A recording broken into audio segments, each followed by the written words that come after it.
Good afternoon to those on the East Coast. Good morning to those of you on the West in the Central Time Zone. We have an incredibly special guest today, and that is Dr. Ari Sacher. Dr. Ari Sacher, for many years, has been one of the executives at RAFAEL. For years, he was involved in the missile defense system, the Iron Dome project. And that Iron Dome obviously has saved the lives of tens of thousands of Israelis, saved the lives of tens of thousands of Palestinians. As well as working on Iron Dome, other projects like David Sling, Dr. Sasher now is actually working on, and he'll talk about that, precision-guided missiles that are being used as we speak to target, the launchers in the south, the launchers in the north in Lebanon, as well as other targets. What's unique about Dr. Sasher, first of all, he grew up in Binghamton, New York. So he's an American, someone who is used by AIPAC, used by Israel when senators come, when congressmen come. He's the one who will take them and share with them the installations, how it works, the impact that it's having, how many lives it saved. And what's unique about him is his ability to communicate, because as you know, as well as having funds coming to Israel from the Foreign Affairs Committee of the House and Senate, there's also special funding for missile defense that comes from the Armed Services Committee. And that missile defense is what enables Israel to have the ability to expand, to develop the missile defense system in a world where you're looking at missiles coming from 6 Iranian proxies.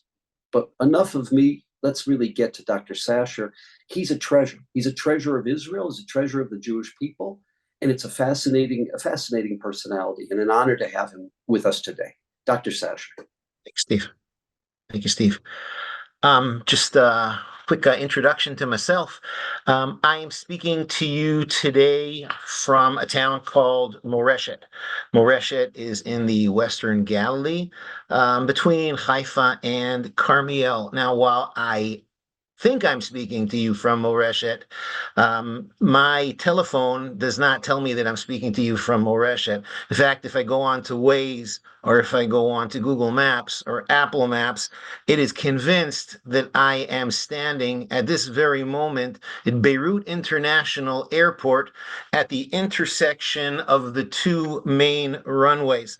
To get to my office, which is about 5 miles away, according to Waze, is going to take me 6.5 hours because I have to traverse Damascus, and there's a traffic jam in Damascus. There's always a traffic jam in Damascus. And the reason that my iPhone is telling me that I'm in Beirut is because since the beginning of the war, the IDF has been jamming, the correct term is spoofing, GPS signals. And this jamming gets worse the closer you get to the north, and the closer in the north that you get to critical assets like Rambam Medical Center. About 3 miles from the hospital, you lose GPS. You're on your own. You are navigating as if it were 1982.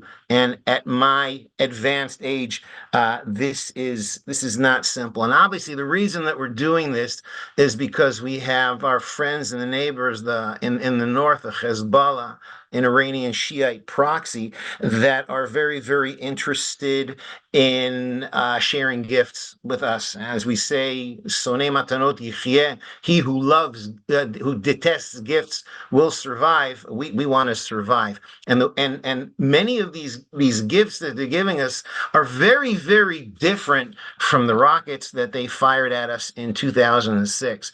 2006 is when this whole thing started. 2006 is pretty much when it became permitted to fire as many rockets as you can on Israel. And the Lebanese fired about 4,500 rockets at us over the course of the summer. And there were 55 killed and hundreds injured. But what these rockets were these were unguided rockets. They were not to be judgmental, but they were called dumb bombs. They'd go up and they'd go down in the general direction of where they were launched. If you were to fire one of these things about 20 miles, then about half the time the rocket would fall a mile from where you fired it. Now, that's not the case nowadays. Courtesy of their patron state, Iran, Hezbollah now has a tremendous amount of a tremendous amount of we call guided weapons. They have their own GPS. They use Waze. They use their own Google Maps to get where they need to go. And unless we can convince them that they are where they think they aren't, and they aren't where they think they are, then we're going to suffer the slings and arrows of outrageous fortune. This is the world that I live in. Yeah, if you could share with us, look, it's not a secret that there's a limited amount of missile defense. And when you're dealing with something like Hamas, maybe Hamas and PIJ combined have 40,000 rockets, no precision guided missiles. It's a very, very different system that can protect Israel from that, as opposed to the Hezbollah that could have between 150 and 180,000 rockets that has multiple precision guided missiles. What's it like in the world of missile defense when you're dealing, as you said, no longer in the JV, but now a very, very serious rockets coming out of the north? Well, the question is, it's less of a question of what the missile defense is capable of doing and more of a question of where you actually go and you put these things. Look, we have a limited number of assets, a limited number of batteries of Iron Dome, of David Sling, and whatever. And we need to locate them where they will protect the most important assets. Sometimes that's people, sometimes that's not. Because of Hezbollah's capability of hitting using GPS guidance, they can hit within about 100 feet of where they're aiming. That means that they can take out our power plants. They can take out our desalination plants. They can take out our cell phone towers. They can take out our natural gas rigs in the Mediterranean Sea. They can take out the control tower at Ben Gurion Airport as well. And therefore, we need to be able to distribute our assets so that they optimally protect what we need. It is my guess that the last asset that's going to be protected is our citizens. Why? Because our citizens can do something that our assets cannot do, our infrastructure cannot do, and that is hide. We have a three-pronged approach to missile defense, to defending the homeland against missile fire. The first thing is early warning. Really good at that. We know exactly where the bad boys are going to fall, and we sound a red alert in that area. The second is you have to go and hide. Get yourself into a sealed room, get yourself into a bomb shelter, get yourself into a stairwell. And then and only then do we have the third prong, and that is the active missile defense, where we go ahead and shoot the bad boys down. People can hide. The natural gas rig can't. And therefore, it is my guess that if things go south in the north, then these missile defense systems are going to be used to defend our critical infrastructure. Share with us a little bit about the situation of these anti-tank mortars. We just lost 2 Israelis today as we speak. You know, they don't have a trajectory the way that, let's say, a typical rocket does. How do we deal with those? And they've wreaked horrific havoc over the course of the last 100 days. Yes, our friends and neighbors. Again, the Iranians very, very kind, playing the role of Santa Claus, giving these weapons. These are actually Russian weapons called Kornet, and there's a new version. Well, not a new version, but a longer range version with a one juicy warhead called the Kornet EM, which has a range of about 8 kilometers, and that essentially puts any point in northern Israel that is in line of sight of Lebanon in harm's way. The people and these missiles, as you said, they don't fly like the up and down like the rockets that are launched from Gaza or from deeper in Lebanon. These fly a very shallow trajectory, very, very difficult to pick up on the radar, little to no warning they're going to hit, and Iron Dome can't shoot them down because it's not meant to shoot it down. The only way to take care of these systems is to use what we call an active protection system, which we install on tanks and armored personnel carriers, which is the real target of these anti-tank weapons. There's something called Trophy and another system called Chetz Dorban in Hebrew, they call it. It's iron something. which is not dome. And the idea, what this thing does is these have radars, and they detect that a bad guy is attacking your tank. And if they determine that there is somebody who is attacking your tank, and these radars are looking dead ahead for bad boys, then they will shoot our special sauce at the bad guys and shoot him down before he hits the tank. If you think Iron Dome is science fiction, this is insane, because the people in the tank don't even know that it's working. And these are the only things that can be used to take out anti-tank weapons, and they're quite expensive. So you're not going to start putting them on houses in places like Shtula or Zarit. You can't. There's not enough to go around, and they're too expensive. Which means that the only way to protect the North against these weapons is to move Hezbollah out of harm's way. Now, how do you do that? It's very, very simple. It's called UN Resolution 1701. In 2006, at the end of the first Lebanon war, the UN passed a resolution that would essentially did a whole bunch of things that were never going to happen. But one of the things that might have happened was it was supposed to push the Hezbollah north of the Litani River. Litani is about 10, 12 kilometers north of the border. Assuming that they're there, then their anti-tank weapons can't harm us. Now, imagine trying to tell somebody from Kiryat Shmona, you can feel free to go back home. They're not going to go back home. And little by little, our government is dropping hints, maybe you should move back, as long as there are weapons that can hit their houses, like what hit Kfar Yuval today, then no one's going to go home. This is a threat that needs to be addressed. It needs to be addressed either diplomatically or militarily. If you could share with us, over the last couple of years, you personally have switched from the world of missile defense to the world of precision-guided tactical weapons. Now, obviously, you don't share with us anything that's classified, but if you can share with us how that works and how Israel's using the weapons that you've been developing and your team has been developing at RAFAEL. So, yeah, the whole idea of a precision tactical weapon is to counter what we call the CNN effect. The CNN effect says that whatever you do will be on CNN microseconds later, which is how you get these ludicrous accusations of genocide in Gaza and Israel taking out buildings. And there are cases where we took out buildings. But the idea is that if you have a target, our concept of operations, CONOPS, says that you would use the smallest warhead that you need to take out that target. And so if your target is a small vehicle, then you will use a small target. If your target is a bunch of higher-ups that are sitting in a room, then you will use something that will go through the window and blow up inside the room. Now, how do you do that? You use something called electro-optical guidance. It's really, really cool. These weapons have television cameras on the end, on their nose. They fly towards the target. The operator is sitting, pretty much using a joystick, playing a glorified video game. It's kind of strange. And then as the missile moves towards the target features become more prominent, and you can update your lock point. You lock on that window, you lock on the house because you don't even see the window when you launch it.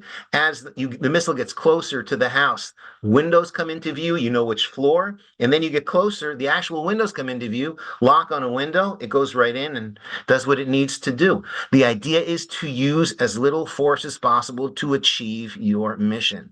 And that's what Israel's become extremely good at. Good to the point that there is a weapon that we have on our helicopters called Spike and Lost. And this weapon has a range of, when launched from a helicopter, of more than 20 miles, close to 30 miles. And the U.S. has nothing like it. This weapon can be launched from 30 miles and take out a point target. It can take out an individual window. It can take out an individual car that you can't even see when you launch it. The U.S. weapons they have on the U.S. Apache, right? The Apache helicopters can be launched from 5 miles away from the target. If your Apache helicopter is launching your weapon 5 miles away from your target, you're not coming home for dinner that night. But when you have spike and loss, you can expand the distance between yourself and the target, which means you can achieve your mission and you can go home to dinner and play with your kids afterwards. Talk a little bit to us about, in terms of specifically, the specific bombs, specific missiles that are being used, the help that's coming from America, the relationship between Israel and America, because obviously quite a bit of the material being used, Israel's dependent upon American production of the material and American delivery of the material. If you could talk about that relationship, because you have been involved in that relationship for many years. Tell you that I've been working with the U.S. Israel collaborative defense for many, many years. This is true. The amount of assistance that Israel has been receiving from the U.S., and I'm not talking about diplomatic assistance, which has been huge. I'm talking about military assistance, has been game changing. Israel is using a tremendous amount of munitions, from dumb munitions, which are artillery shells that are fired out of 155 millimeter artillery cannon, and they fly and do whatever they do, and to precision guided munitions that are launched from airplanes, something called JDAM, which or SDB. JDAM is a 2,000-pound bomb or 1,000-pound bomb.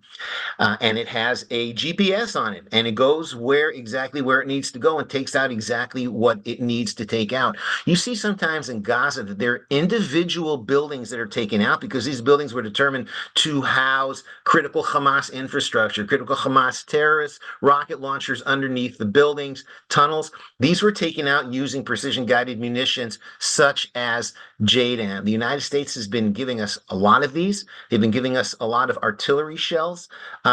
Without them, we would have much more difficulty fighting. There's been pretty much a train of C-17 aircraft that have been coming to Israel since pretty much since President Biden got here right after the October 7th massacre.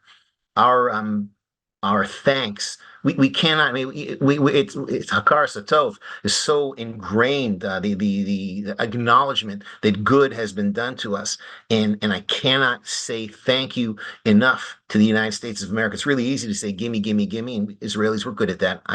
Yes, but we have to thank the Americans. Without your beneficence, these wars would be very, very different. Would you want to share any other ideas, any thoughts that we didn't cover? Well, yeah, let's talk a little bit about missile defense. Missile defense has been shining. And what we've seen since October the 7th is what's called Israel's multi-layer missile defense. And our multi-layer missile defense works on the premise that there is not one system for all targets. Because if you were to invent one system that would shoot down all targets, then that system would cost way too much to procure. So what we do is we divide the set of threats into layers. It turns out that the further you shoot a rocket or a missile, the faster it flies. And that's really it's really obvious because when you throw a baseball, the further you want to throw the baseball, you want to throw it from the pitcher's mound, then you got to throw it. Even a former president can throw out the pitch on opening day. But if you want to peg out a runner from the right field corner, you got to have a cannon of an arm, and that ball is going to be going faster and higher, and it's going to be more difficult to catch than the ball that's thrown out by President Biden. And we use that theory in order to take our threats and say, okay, here's the threats that are short range, and there's a lot of these threats. So I want to be able to shoot them down with something that doesn't cost that much money. And that turns out to be Iron Dome. Iron Dome intercepts threats that are coming fired from a range of up to about 40 or so miles. If it's coming from a range that's greater than 40 miles, then Iron Dome will hand it off to the next higher system up. And that higher system up is David Sling. And David Sling is actually produced together, RAFAEL and Raytheon. I worked many years on David Sling as well with managing Raytheon, a small American company, maybe you've heard of it. And David Sling, as opposed to Iron Dome, which blows up near the bad guy, David Sling hits the bad guy, and the bad guy's going at about 1.5 miles a second, and we're not going much slower than that. And we managed to hit it less than an inch from where we need to hit it. And that takes out bad boys that are coming from 40, 50 miles out to ones that are coming 100, 150 miles out. And David Sling's been doing a lot of good work as well in this since October the 7th. But above it, beyond David's sling, when you have weapons that are being fired from faraway places like Yemen, who would have thunk Yemen, and even points further south and further east, shall we say, we have weapons that take out these weapons. Some of these Arrow 2 and Arrow 3, which is above David's sling. Arrow 3 actually works in outer space, and the Arrow 3 intercept was the first operational intercept of a missile in outer space. And we use these to protect what they're firing on from Yemen, which is typically our most southern city, Eilat. This is the first time that all of the systems that are in our multi-layer missile defense system have been working together, working at a rate of success which is, it's stunning. I don't want to give numbers, but you look at the amount of rockets that they fire, and people they look at them as a nuisance. They don't look at them anymore as a threat. We have essentially with our missile defense system completely and entirely neutralized the threat of missiles. Now, I'm not saying that if Hezbollah opens fire on us, we're going to have a good time, because Steve, you're using 150, 200,000 missiles. We certainly don't have 150, 200,000 bad boys to take them out. So we're going to have to prioritize, but we know that we will be able to shoot down what we need to shoot down. Again, if Hezbollah starts firing massive salvos of rockets at us, all bets are off the table. Missile defense systems are used to buy time in order to take out the rocket launchers. If we don't have enough time because they're firing massive salvos at us, then someone will take the decision to turn Lebanon into a parking lot. So there's the calculus here that we're aware of, and Hezbollah is aware of. Hamas, they're not aware of anything anymore. If you look now at the news over the last week, even 2 weeks, the emphasis has been moved to the north. We're doing mop up in Gaza. There's a lot of hard work that needs to be done, but Hamas has pretty much been defeated. Thank you. And one last question that we have from our viewers. There's all kinds of talk and rumors. It's about the development of a system, a laser system, to take out missiles, something that I understand will take many, many years to develop. You have to develop it to work on a cloudy day as well as a sunny day. There has to be a grid. There has to be an infrastructure. Again, only what's declassified. Is there anything that you can share with the participants of this group here, of the Friends of the IDF, regarding the development of a laser, an anti-missile laser system?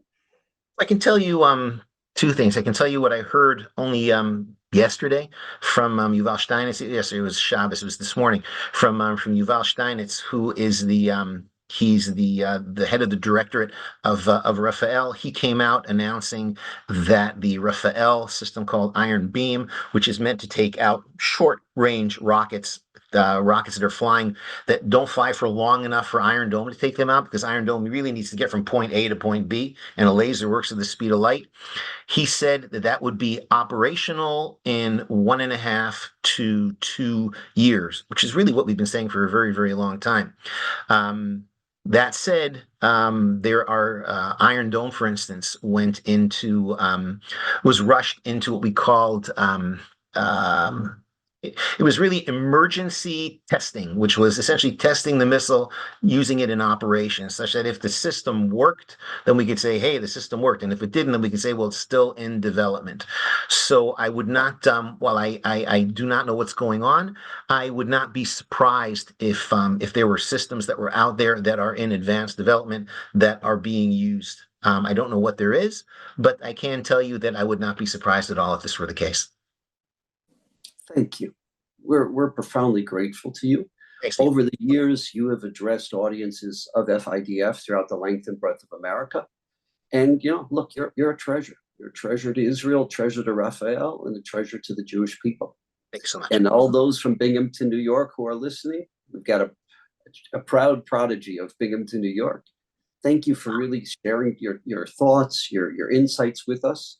And on behalf of the Friends of the IDF, kol hakavod to you. At this time, we have the great honor of having General Nadav Padan. General Padan is right now in Israel, and he's going to be addressing us with an update on what's been happening, an analysis of what's been happening since we last spoke with General Padan on Wednesday. So we entered the 100th day of the war. with limited successes, which was what the IDF planned from the very beginning. We told everyone that it's going to be a long war. The IDF assumed that it will take till the end of this year, 2024 at least, to clean the significant part of the ability of Gaza, the Hamas terror organization in Gaza. And the operation continued. People speaks about Chapter A, Chapter B, Phase 1, Phase 2. For the soldier of the IDF, there is no phases. There is a continuous war, which learn all the time, and the lesson learned of the tactics change the method and tactic that the IDF is using.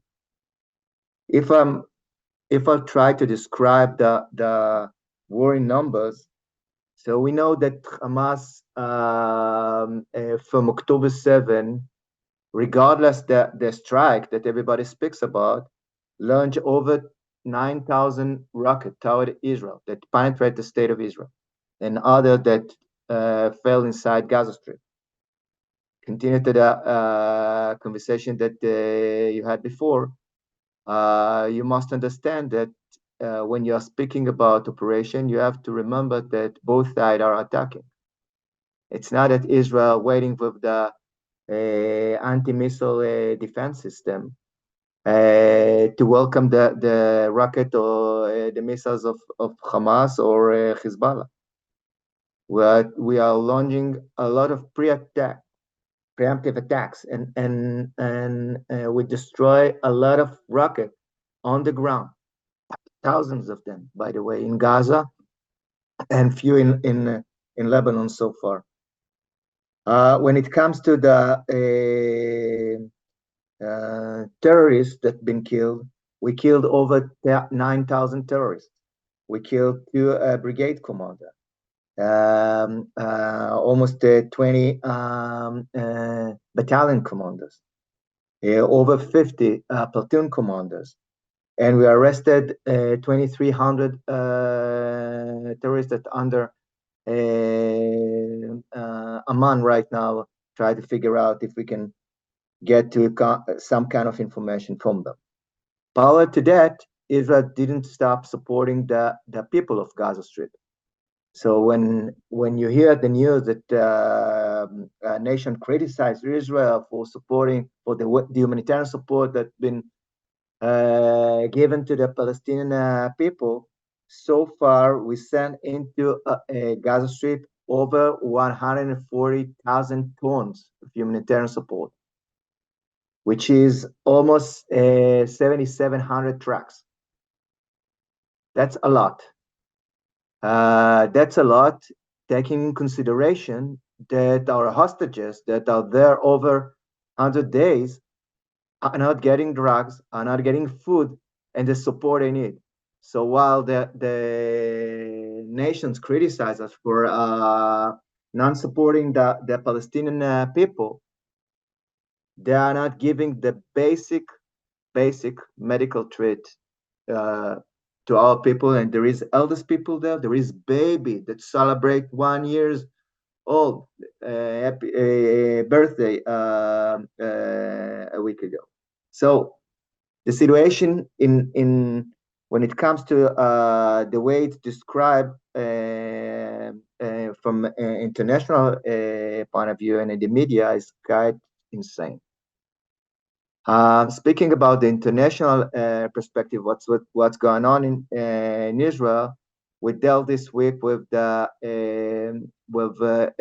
Africa suing Israel in Hague for our crimes in Gaza Strip. It was a ridiculous show, I must tell you. It was insane, without evidence, based on speaks of political and the news, so non-professional.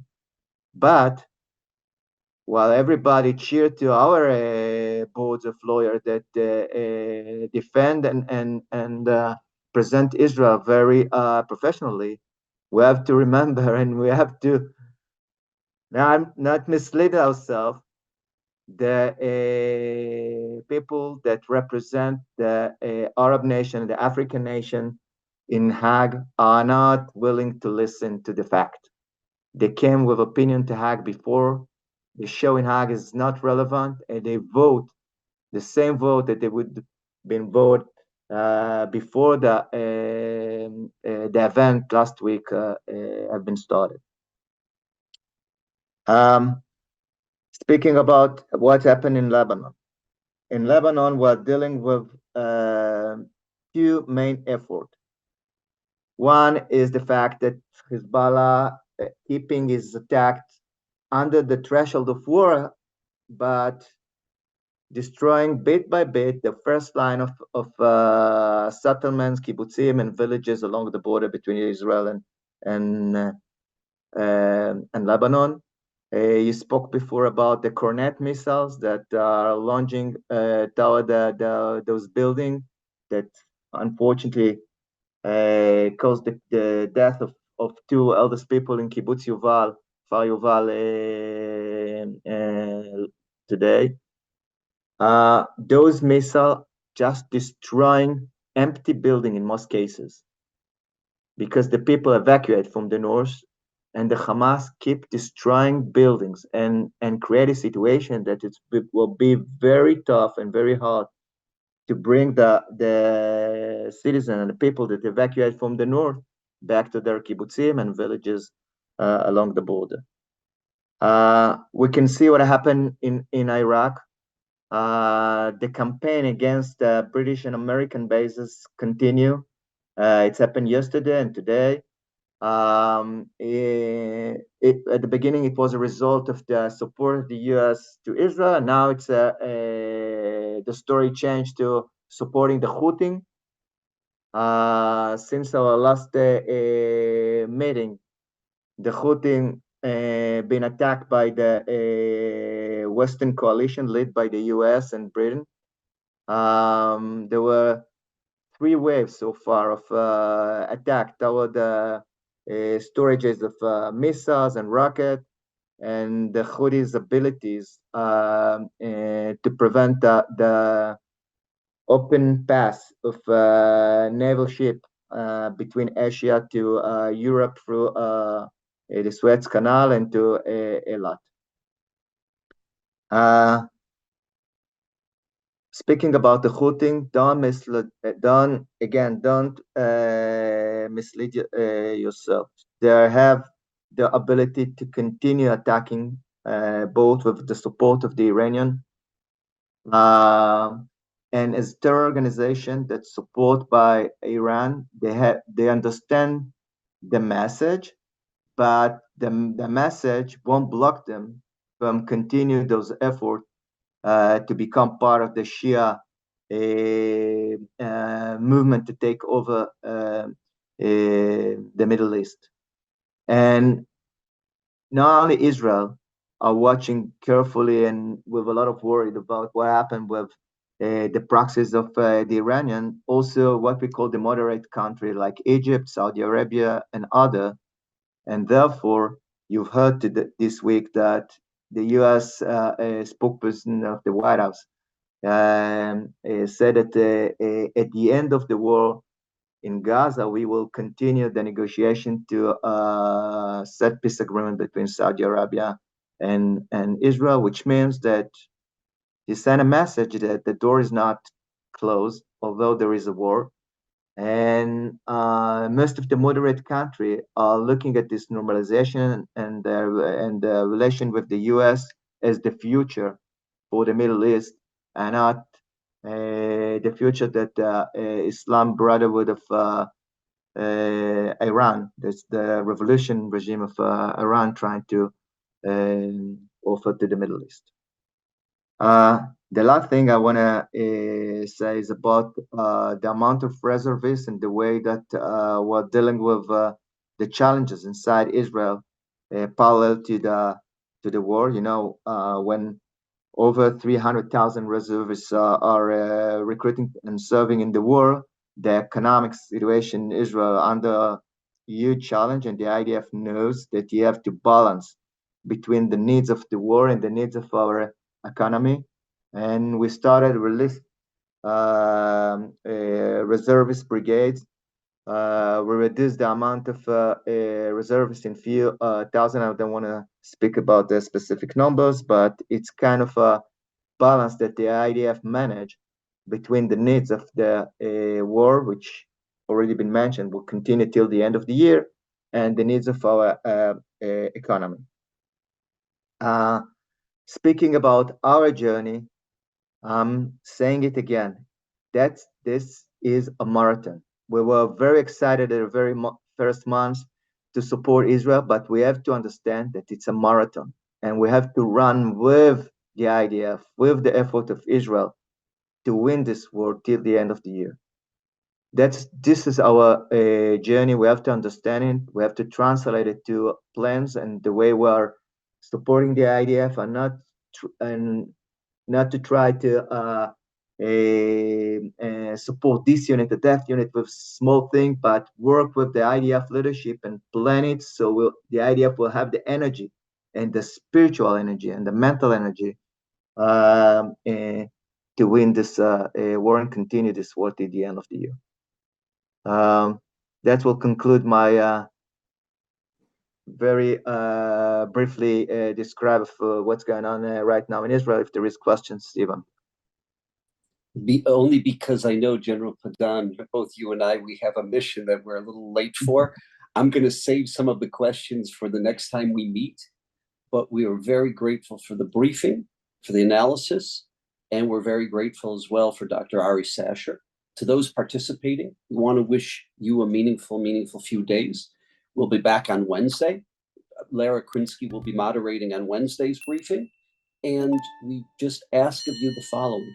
We literally this past week had 4 requests from the Army, from the IDF, very, very significant. Each of those requests range between $200,000 and $800,000. Every day almost we're getting requests, and we need your support. Anyone who's interested in a parlor meeting, please feel to reach out. We can have a staff member there. We can have someone address the parlor meeting. Anyone who's interested in helping, FIDF.org. We need your support. The soldiers need your support. And we're very, very grateful. Anyone who gives to the emergency campaign specifically, it is zero overhead. We have other needs. We have other obligations that we have to the Army, to the soldiers. Please feel free to do your part. And we thank you for joining this briefing with Major General Nadav Padan and with Dr. Ari Sacher. Thank you.